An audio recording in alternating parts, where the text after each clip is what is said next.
నగర్ ల కారు కమలం పార్టీల పంచాది ఎట్లున్నాయంటే నలుగుట్లే వడేటట్టు నాలుగుల పబ్లిక్ నవ్వుకునేటట్టు ఉన్నది. వీళ్ళు ఏసేటి పంచాది కలికొచ్చేది కాదు, గంజికొచ్చేది కాదు. నలుగుట్ల హెచ్చరిక అయ్యే తందుకే తప్పితే ఎవ్వలకి పావలా మందం ఫాయిదా లేదు. ఇది నేననుడు కాదు, వీళ్ళ పంచాది తెలిసిన కరీంనగర్ పబ్లిక్ అనుకుంటున్నమాట. ఏమో ఇక మాకెందుకు అదంతా గాని వార్త అయితే చూడు. గంగుల కమలాకర్ గారి అధికార కార్యాలయంపై దాడికి నిరసనగా రేపు బీఆర్ఎస్ పార్టీ జిల్లా శాఖ నుంచి కరీంనగర్ నగర బంద్ పిలిపిస్తున్నాము. మరి ఆ సంఘటన జరగడానికి కారణం ఫస్ట్ కౌశిక్ రెడ్డి బీఆర్ఎస్ పార్టీకి సంబంధించిన నాయకుడు. మరి దానికి మళ్ళీ బీఆర్ఎస్ పార్టీ వాళ్ళు బంద్ పిలిపడం అనేది చాలా విచిత్రం ఇది. ఎందుకంటే దీనిలో ప్రజల శ్రేయస్సు కానీ ప్రజల యొక్క సమస్య కానీ ఏం లేదు. దీనిలో వాళ్ళు బంద్ పెట్టుడు లేదు, నువ్వు అడ్డం పోవడం లేదు. పబ్లిక్ కక్కడికి వచ్చేది ఏమన్నా ఉంటే చెయ్యాలి అనుకుంటే నడిమిట్లో చెయ్యి పార్టీ వాళ్ళు వచ్చేళ్ళు.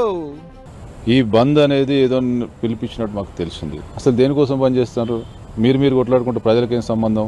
ప్రజలకు ఏమైనా భారం పడుతుందా?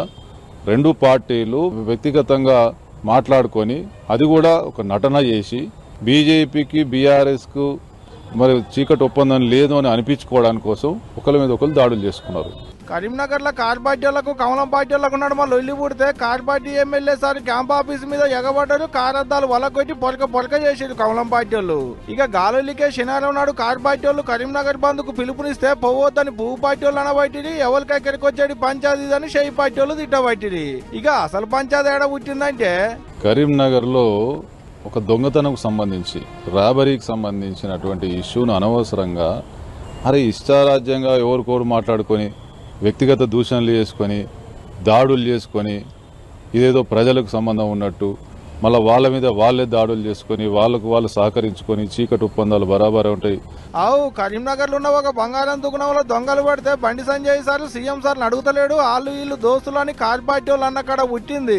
కాలుతున్న కొరకాసు మీద ఇంత కిరసనాయలు పోసినట్టు నడిమిట్ల కౌశిక్ రెడ్డి అని వచ్చి కొంత షగ పెట్టినట్టు చేసిండు.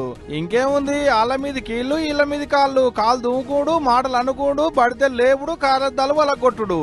ఇక ఇప్పుడు గిమ్ముచ్చడంతా చూసి ఇద్దరు కొట్టుకొని కాపాంచదని ఊరికి పూసినంత పని చేసి అనుకుంటున్నాడక కరీంనగర్ పబ్లిక్. మరి చూడాలే ఇక రేపు ఇంకెంత గోలుందో ఆడ.